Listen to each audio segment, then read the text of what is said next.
கண்டுபிடிக்காமல் நம்மளே ஞாபகம் வச்சுக்கலாம். ஒன்றுங்கிற ஒரு எண்ணினுடைய துருவ வடிவம் எப்படி இருக்கும்னா cos 0 ப்ளஸ் I sin 0.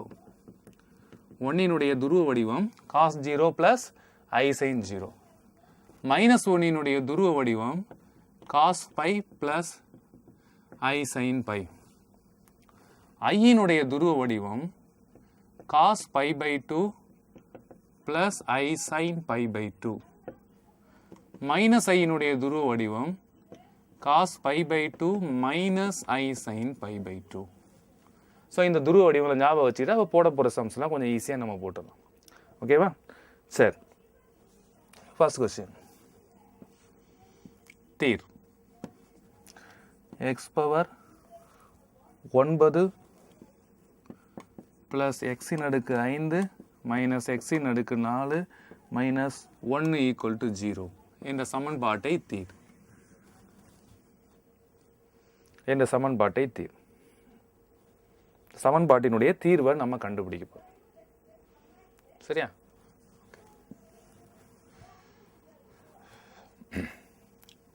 நல்லா கவனிங்க. எத்தனை ஆன்சர்ஸ் வரணும் நமக்கு? இல்லை, மொத்தம் 9. இருக்கிறதுலே பெரிய நம்பர் 9 ஆன்சர் வரும் அதில். சரியா? தீர்வு கவனிங்க.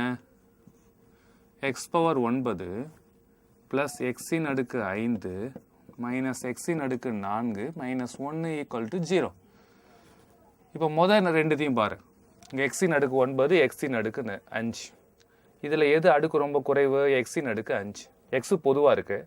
எக்ஸு பொதுவாக இருந்து அதனுடைய அடுக்கு எது குறைவாக இருக்கோ அதை வெளியே எடுத்துக்கலாம். எக்ஸின் அடுக்கு 5 வெளியே எடுத்துட்டோம்னா இங்கே என்ன இருக்கும்? மிச்சம் உள்ள 5 போச்சுன்னா மிச்சம் 4.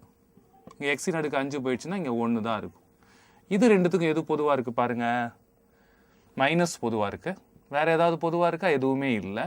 அதனால் 1 எடுத்துக்கலாம். எதுவுமே பொதுவாக இல்லைன்னா 1 பொதுவாக எடுத்துக்கலாம். ஸோ மைனஸை எடுத்துட்டோன்னா உள்ள எக்ஸின் அடுக்கு 4. இங்கே மைனஸை வெளியே எடுத்துட்டோன்னா இங்கே plus 1 equal to 0. So X power 4 plus 1 X power 4 plus 1. அப்போ எக்ஸ் பவர் 4 ப்ளஸ் 1 நம்ம வெளியே எடுத்துட்டோம்னா எக்ஸ் பவர் 4 ப்ளஸ் 1 வெளியே எடுத்துட்டோம்னா உள்ள இங்கே என்ன இருக்குது? எக்ஸின் அடுக்கு 5. இங்கே என்ன இருக்குது? Minus 1 equal to 0. Equal to 0. சரியா? இப்போ என்ன பண்ண போகிறோம்? தனித்தனியாக 0ன்னு போட போகிறோம். X power 4 plus 1 equal to 0.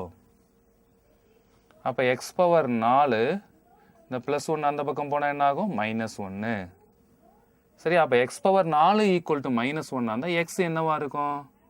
இந்த 4 எடுத்தால் அங்கே என்ன ஆகும்? நமக்கு 1/4ன்னு வரும். 4 எடுக்கணும்னா அங்கே 1/4 வரும்.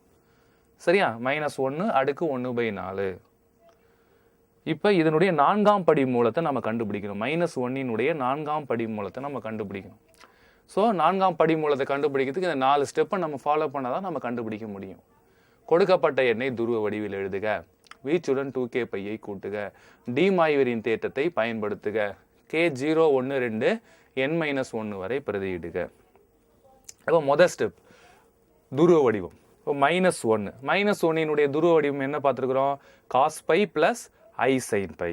அப்போ என்ன பண்ணலாம்? இந்த இடத்துல x is equal to -1 cos pi plus I sin pi power 1/4. First step எழுதியாச்சு. வீச்சுடன் 2k பையை கூட்டுக. எது வீச்சு? இங்கே பையங்கிறது தான் வீச்சு. பையங்கிறது தான் வீச்சு. அந்த பையோட 2k பையை நம்ம கூட்டுறோம். அப்போ x is equal to cos 2k pi plus pi I sin 2k pi plus pi power 1/4.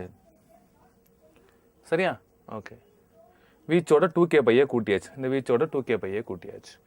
அடுத்து என்ன செய்யணும்? டி மாய்வரின் தேற்றத்தை பயன்படுத்துக. டி மாய்வரின் தேற்றம்னா அடுக்கில் இருக்க அந்த 1/4 எடுத்து இங்கே பெருக்கணும்.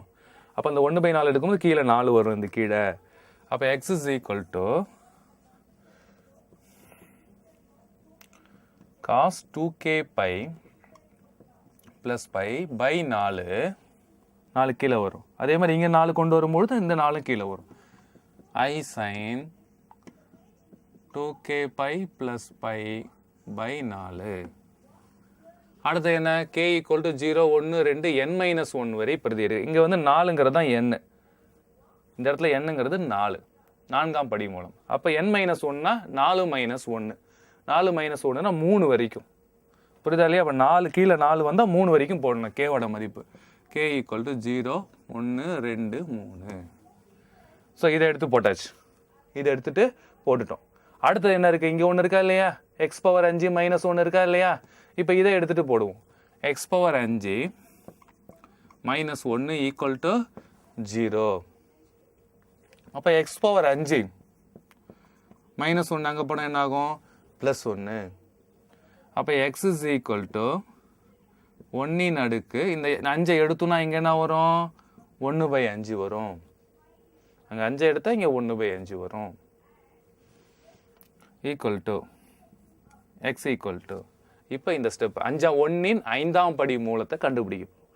1 5ஆம் படி மூலத்துக்கு இந்த ஸ்டெப்பை நாம் ஃபாலோ பண்ணணும். துருவ வடிவம். துருவ வடிவம் 1 துருவ வடிவம் என்ன? cos 0 plus I sin 0. So 1 எடுத்து எழுதுறது cos 0 I sin 0 power 1/5. First step எழுதியாச்சு. அடுத்த ரெண்டாவது ஸ்டெப் வீச்சுடன் 2k பையை கூட்டுக. வீச்சுங்கிறது 0 0வோட 2k பையை கூட்டுறேன். 0வோட 2k பையை கூட்டினா அதே 2k பை தான் வரும். cos 0வோட 2k பையை கூட்டினா 2k பை.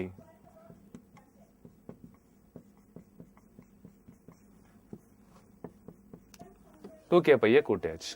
அடுத்தது மூணாவது பாயிண்ட் என்ன? டிமாய்வரின் தேற்றத்தை பயன்படுத்துக. டிமாய்வரின் தேற்றம்னா அடுக்கில் என்ன இருக்குது? 1/5. அதை எடுத்து இங்கே உள்ள அந்த வீச்சோட பெருக்கிறேன். அப்போ 1/5 இங்கே வந்தால் என்ன ஆகும்? cos 2k pi by 5 plus I sin 2k pi by 5. அப்போ k equal to last step 0லேருந்து n-1 வரைக்கும் பிரதியிடணும். அப்போ n-1 என்னங்கிறது இந்த இடத்துல 5 5-1ங்கிறது 4 0லேருந்து 4 வரைக்கும் பிரதியிடணும். அப்போ 0 1 2 3 4. இதுதான் இதனுடைய தீர்வுகள். இதில் ஒரு 4 தீர்வுகள் கிடைக்குது. இதில் ஒரு 5 தீர்வுகள் கிடைக்குது. மொத்தம் 9 தீர்வுகள். 9 ஆன்சர் இதுக்கு உண்டு. சரிங்களா?